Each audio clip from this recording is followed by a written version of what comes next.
हरियाणा के बहादुरगढ़ दे विच अंदोलनकारी किसान महिलावां ने अदाकारा कंगना रनौत खिलाफ नारेबाजी की। महिलावां ने अपना गुस्सा जाहिर करदियां कंगना नूं ऑफर किया कि उसनूं 100 रुपए नहीं 1000 रुपए देवांगे, वो खेतां दे विच आके काम करे। उन्हां कहा कि कंगना साडे सामने आवे तां उसनूं पंजाब दा दम दिखावांगे। असीं अपने बच्चिआं नूं छड्ड के अपनी खेती नूं बचाउण दे लई सड़कां ते आए होए हां।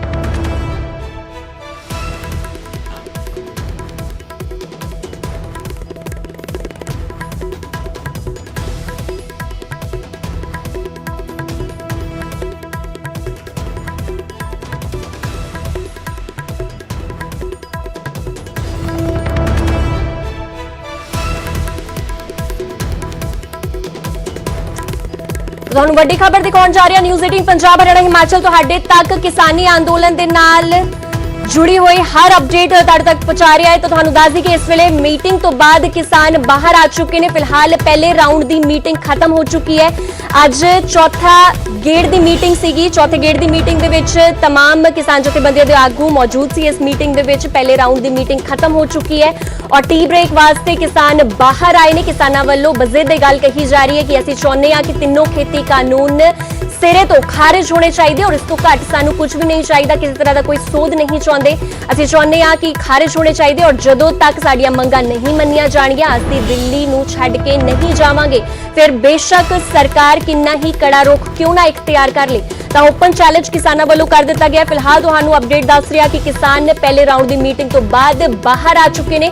विज्ञान भवन दे विच मीटिंग चल रही है और तकरीबन 12 बजे मीटिंग शुरू हुई सी, जिस तो बाद 3 घंटे का समा बीत चुका है।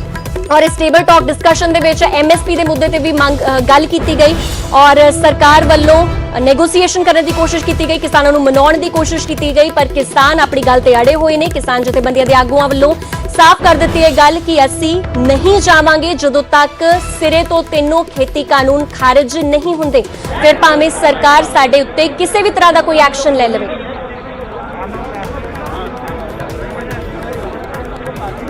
तुहानूं दस दी कि पहले राउंड की मीटिंग खत्म हो चुकी है। हालांकि हजे दूजे राउंड की मीटिंग होनी बाकी है। फिलहाल टी ब्रेक वास्ते किसान बाहर आए ने और कुछ समय बाद दूजे राउंड की मीटिंग भी शुरू हो जाएगी। पहली मीटिंग दे विच MSP ते सरकार दा नरम रुख जिहड़ा नरम वतीरा है वो वेखण नूं मिलिया और सरकार वालों MSP दे इस जो डॉक्यूमेंट्स किसानां वालों रखे गए, जो खाका तैयार किया गया सी, उसते MSP का भी जिक्र किया गया सी और सरकार सोध करन नूं राजी भी हुई, नरम रुख इख्तियार कर रही सी। पर किसानां वालों एक गल साफ कर दी गई कि असीं किसी तरह का कोई सोध नहीं चाहुंदे। असीं चाहुंदे हां कि तीनों खेती कानून सिरे तो खारिज होने चाहिए ने।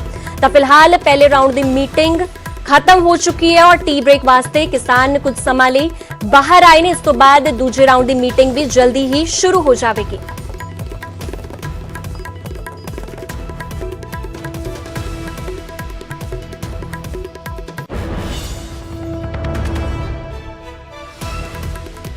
न्यूज़ 18 पंजाब हरियाणा हिमाचल तुहाडे तक किसानी आंदोलन के नाल जुड़ी हर अपडेट पहुंचा रहा है। फिलहाल तुहानूं दस दईए कि अज चौथे गेड़ की मीटिंग सी, चौथे दौर की मीटिंग हुई और इस तो पहला परसों मीटिंग हुई सी, यानी कि 1 दिसंबर को मीटिंग की गई सी, जो कि बेसिट्टा रही।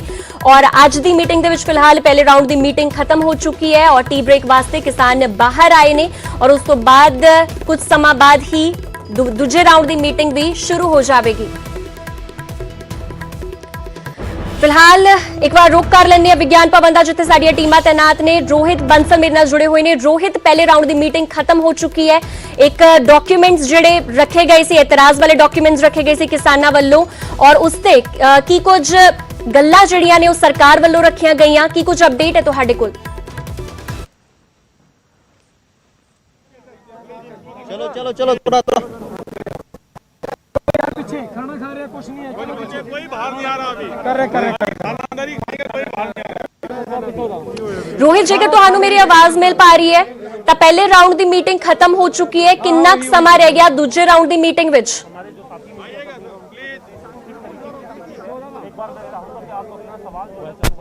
जानकारी दे रही है। सब तो अहम जानकारी ये है कि किसानां ने सरकारी खाना खाण तो मना कर दिता है।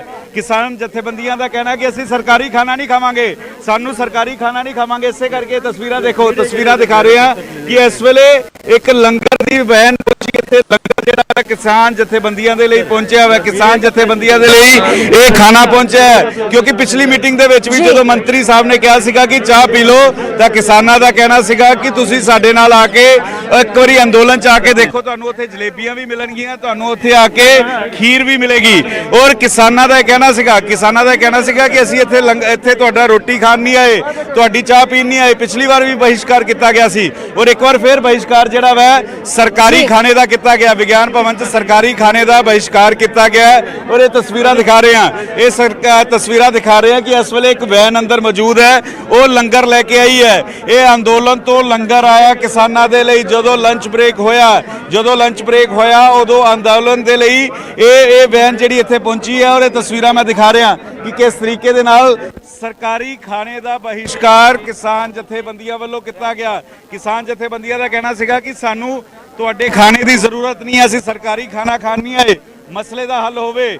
ਕਿਉਂਕਿ ਪਿਛਲੀ ਮੀਟਿੰਗ 'ਚ ਵੀ ਅਸੀਂ ਦੇਖਿਆ ਸੀਗਾ ਕਿ ਬਕਾਇਦਾ ਤੌਰ ਤੇ ਜਦੋਂ ਖੇਤੀਬਾੜੀ ਮੰਤਰੀ ਨੇ ਕਿਹਾ ਸੀ, ਨਰਿੰਦਰ ਸਿੰਘ ਤੋਮਰ ਨੇ ਕਿਹਾ ਸੀ ਗੱਲਬਾਤ ਅੱਗੇ ਜਾਰੀ ਰੱਖਾਂਗੇ, ਤੁਸੀਂ ਚਾਹ ਪੀ ਲਓ, ਚਾਹ ਪੀ ਕੇ ਗੱਲਬਾਤ ਕਰਾਂਗੇ, ਤਾਂ ਉਸ ਵੇਲੇ ਜ਼ਿਕਰ ਕੀਤਾ ਸੀ। ਉਸ ਵੇਲੇ ਕਿਸਾਨ ਜਥੇਬੰਦੀਆਂ ਨੇ ਕਿਹਾ ਸੀਗਾ ਕਿ ਤੁਸੀਂ ਸਾਡੇ ਨਾਲ ਇੱਕ ਵਾਰੀ ਅੰਦੋਲਨ 'ਚ ਆ ਕੇ ਤਾਂ ਦੇਖੋ, ਤੁਹਾਨੂੰ ਉੱਥੇ ਜਲੇਬੀਆਂ ਵੀ ਮਿਲਣਗੀਆਂ, ਤੁਹਾਨੂੰ ਖੀਰ ਵੀ ਮਿਲੇਗੀ, ਹਰ ਤਰ੍ਹਾਂ ਦਾ ਖਾਣਾ ਖਵਾਵਾਂਗੇ, ਲੇਕਿਨ ਅਸੀਂ ਇੱਥੇ ਖਾਣਾ ਖਾਣ ਨਹੀਂ ਆਏ, ਇੱਥੇ ਚਾਹ ਪੀਣ ਨਹੀਂ ਆਏ। ਔਰ ਇਹੀ ਤਸਵੀਰ ਅੱਜ ਦੇਖਣ ਨੂੰ ਮਿਲੀ ਹੈ। ਅੱਜ ਵੀ ਮੀਟਿੰਗ ਦੇ ਵਿੱਚ ਹੁਣ ਲੰਚ ਬ੍ਰੇਕ ਹੋਇਆ ਤਾਂ ਸਰਕਾਰ ਵੱਲੋਂ ਖਾਣ ਪੀਣ ਦਾ ਇੰਤਜ਼ਾਮ ਸੀ, ਸਰਕਾਰੀ ਖਾਣੇ ਦਾ ਬਹਿਸ਼ਕਾਰ ਕਰ ਦਿੱਤਾ ਗਿਆ। ਤਸਵੀਰਾਂ ਅਸੀਂ ਦਿਖਾ ਰਹੇ ਹਾਂ, ਸਰਕਾਰੀ ਖਾਣੇ ਦਾ ਬਹਿਸ਼ਕਾਰ ਕਰ ਦਿੱਤਾ ਗਿਆ। ਔਰ ਹੁਣ ਲੰਗਰ ਜਿਹੜਾ ਉਹ ਅੰਦੋਲਨ ਤੋਂ ਆਇਆ ਔਰ ਸਾਫ਼ ਤੌਰ ਤੇ ਕਹਿ